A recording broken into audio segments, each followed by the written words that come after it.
The next morning, a strange man came to Henry.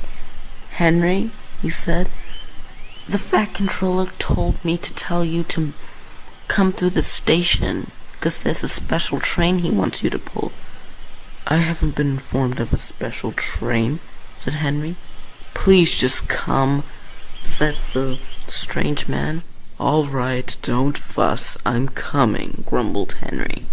Henry's driver opened the regulator, and Henry puffed away, starting for the station. Henry raced down the line, suspecting nothing. Gordon was sitting at Nefford Station thinking about what he should do with Henry, when suddenly he heard his whistle and looked over, and he saw a freight train parked on the line that Henry was going. Gordon was frantic. He blasted his whistle loud to try to warn Henry.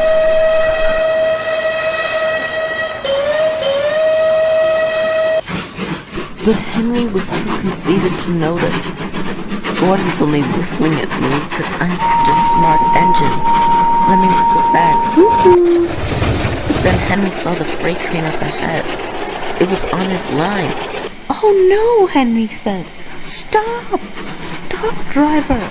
he yelled. His driver slammed on the brakes, but the wet sleek from the rails began to make his wheels slide.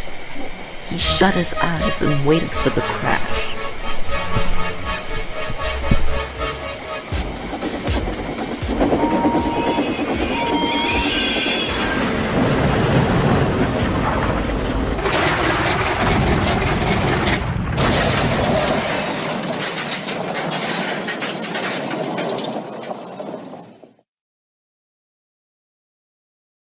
Somehow, no one was hurt. The guard jumped out of the brakeman before Henry crashed into it. But Henry and the brakeman were in horrible condition. The van was in smithereens, but Henry's funnel and front were badly damaged. Henry's buffers were damaged from the crash, but Henry's funnel was damaged by the rocks. Winston was then called to help sort out the mess and take Henry to the works to be repaired.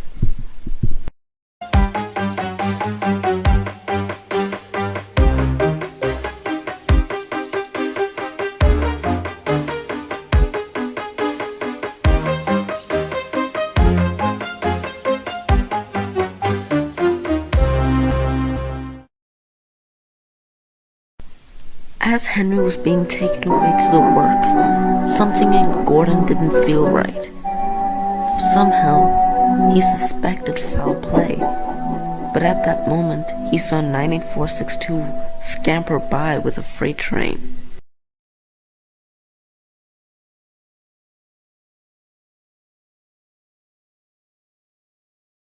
"Hey, Eagle," Thomas said one day, "can I ask you something?" "Sure," said Winston. "What is it? Why does Gordon have square buffers?"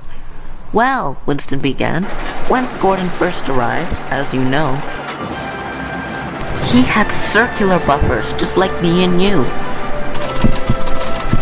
Despite it looking like all the other engines, for some reason Gordon thought they were the best circular buffers ever."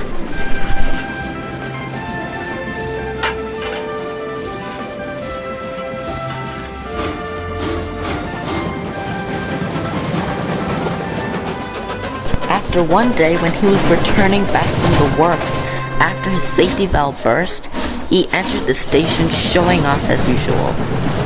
He wasn't looking where he was going, nor did he realize how fast he was going. Too late, he saw in horror that he was heading straight for the buffers at the end of the station. "Ooh-wah," he groaned. "Help!" He shut his eyes and crashed straight through the wall and the buffers, smashing them all to pieces. As usual, no one was hurt, but Gordon's front was badly bent, and his lamp irons were pretty destroyed. Not to mention the giant hole in the wall traumatized any passing passengers. But physically, no one was hurt. Mentally, not really. Later, Winston to clean up Gordon's mess.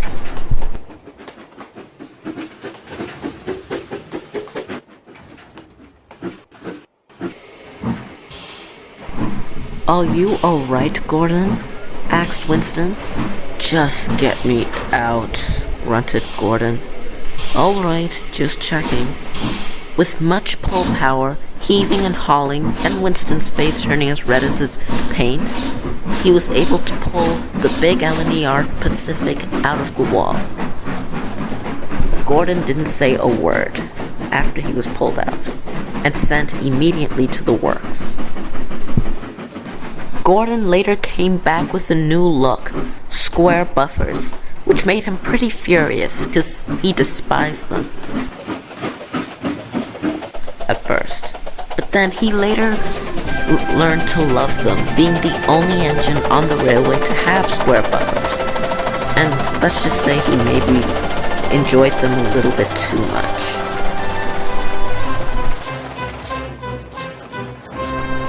"Huh," said cheeky Thomas. "So you're basically telling me that the Grand Engine Gordon got a gift for being careless?" "Well, yeah, that's basically it." Good to know that bad behavior can get rewarded," smirked Thomas. Eagle and Thomas both laughed. Little did they know, they were being watched.